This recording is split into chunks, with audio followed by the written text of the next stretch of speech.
Can you believe someone would steal a cat right off your porch in broad daylight, claiming it looked cold? That's exactly what happened to me, and let me tell you, it's a story that'll make your jaw drop. I'm still shaking my head over it, replaying the moment I caught my neighbor, Linda Harper, the queen bee of our neighborhood HOA, sneaking onto my property like she owned the place. This wasn't just a petty squabble over lawn clippings or trash cans, it was a full-blown crime, captured in crystal-clear 1080p, that ended with handcuffs and a courtroom showdown.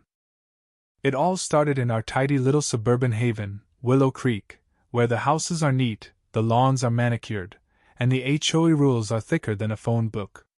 Linda had been running the show for 3 years, strutting around with her clipboard like she was the mayor of our cul-de-sacs. The woman lived for control, issuing citations for grass half an inch too tall, or curtains the wrong shade of cream. Most of us just rolled our eyes and followed the sane rules, ignoring the crazy ones, like the 82-page community handbook she'd quote at every meeting. But Linda? She thrived on enforcement, her eagle eyes scanning for the tiniest infractions. My daughter, Sophie, who's 10 and the sweetest kid you'll ever meet, had a Maine Coon cat named Luna. That cat was her world. Every morning, Luna would curl up on our porch's wicker chair, soaking in the 9 a.m. sunlight like it was her job. She was microchipped, wore a collar with our phone number, and never strayed beyond our yard. Sophie would set out fresh water before school, and I'd check on Luna during my coffee break while working from home. It was our routine, simple and sweet until it wasn't. One morning, I stepped outside to find the porch empty. No Luna. I figured she'd slipped into the bushes or maybe darted inside when I wasn't looking. But after turning the house upside down and scouring the yard, my stomach started to knot. By the time Sophie got home from school and heard her best friend was gone, she was a mess, sobbing so hard it broke my heart. "I'll find her, honey. I promise," I told her as I tucked her into bed, her little face streaked with tears. I had no clue that promise would lead me straight into the most bizarre fight of my life. Desperate, I remembered our security camera. I pulled up the footage, not expecting much, and nearly fell out of my chair. There, at 9:43 a.m., was Linda Harper, our HOA dictator, creeping onto my porch. She glanced around, all sneaky-like, before snatching Luna and stuffing her into a tote bag like she was shoplifting a loaf of bread.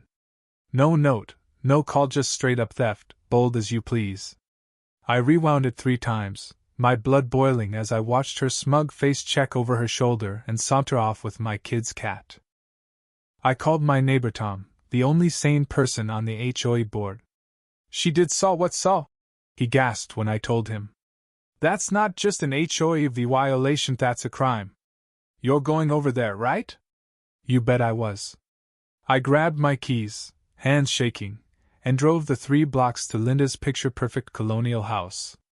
Her yard was flawless, not a weed in sight, with a little plaque by the door bragging, "HOA President," like it was a Nobel Prize. I took a deep breath and rang the bell. Classical music floated out, followed by the sharp click of heels. Linda opened the door, her blonde bob impeccable, pearl earrings gleaming, and a cardigan that probably cost more than my car payment. "Yes?" she said, her smile so fake it could have been plastic. She knew why I was there, I could see it in her eyes. "Linda, I saw the security footage. You took my cat off my porch yesterday. I need Luna back now," I said, keeping my voice steady even though I wanted to scream. Her face flipped from polite to indignant faster than you can say. "Community guidelines." "Oh, that cat," she sniffed. "It was wandering around, looking cold and neglected. I was doing a saw community service saw by rescuing it." I was dumbfounded. She wasn't wandering. She was on my porch, me private property. The footage shows you trespassing and stealing her. Linda crossed her arms, chin up like she was addressing a peasant. "According to Section 23, Paragraph 4, pets must be supervised at all times. Leaving an animal outside is neglect." I could feel my patience fraying. "That's not what the rule means, and you know it. Luna was on my property, with a collar and my number. If you were worried, you could have called instead of taking her. I didn't saw anything, she snapped. I rescued a distressed animal. It's 38 degrees out, too cold for a cat. As HOA president, I ensure community standards, including animal welfare. I pulled out my phone and showed her the weather app. It was 62 degrees yesterday, Linda. Maine Coons are built for cold weather. She didn't miss a beat. Well, it looked cold. And I've had complaints. Mrs. Larson down the street is allergic. Mrs. Larson has 2 cats. I shot back. Linda, this isn't an HOA issue. You stole my daughter's pet, and I have proof. Return Luna, or I'm calling the police. Her eyes flickered at police, but instead of backing down, she went full diva. Are you threatening me? I'm the HOA president. I acted for the community. Just then, I heard a faint meow from inside. Luna was in there.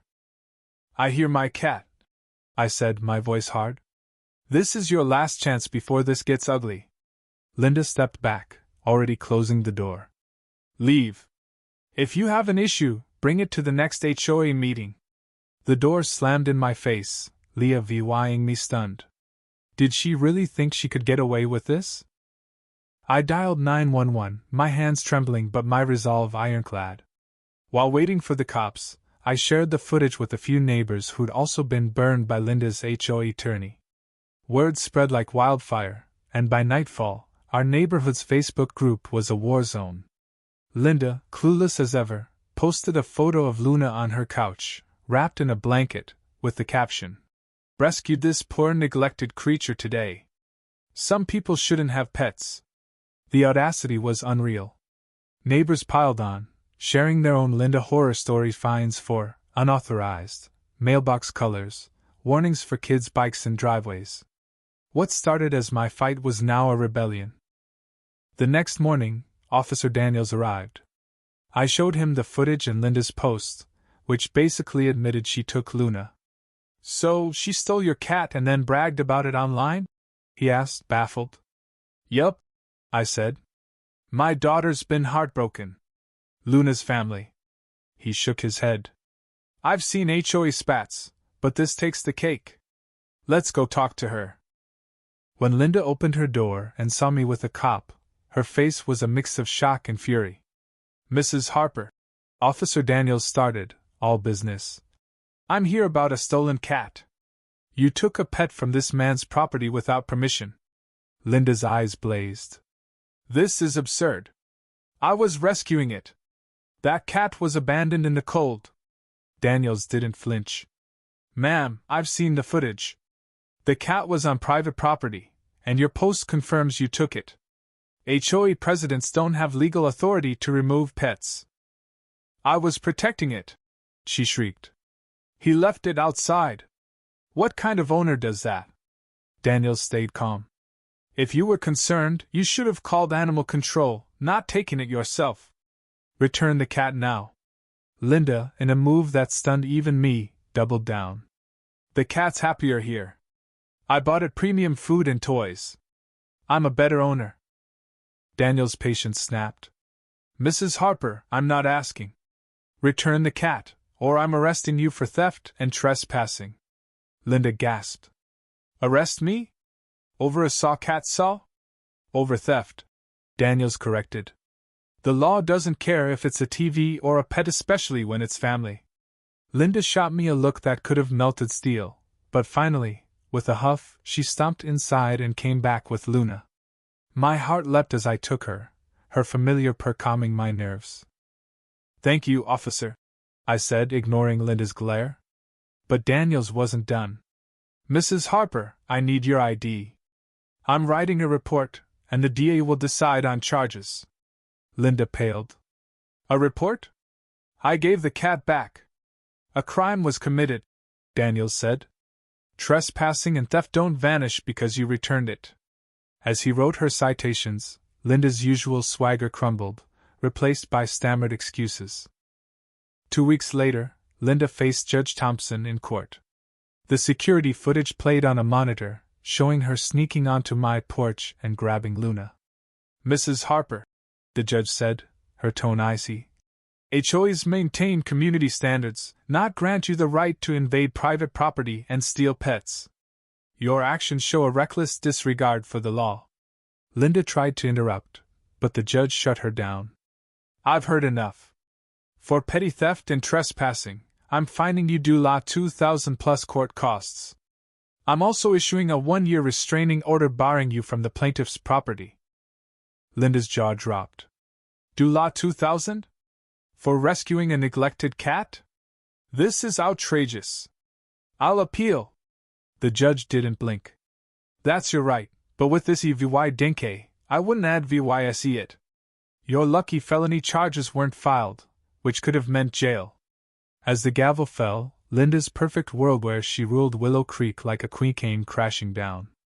All because she couldn't leave a cat alone on someone else's porch.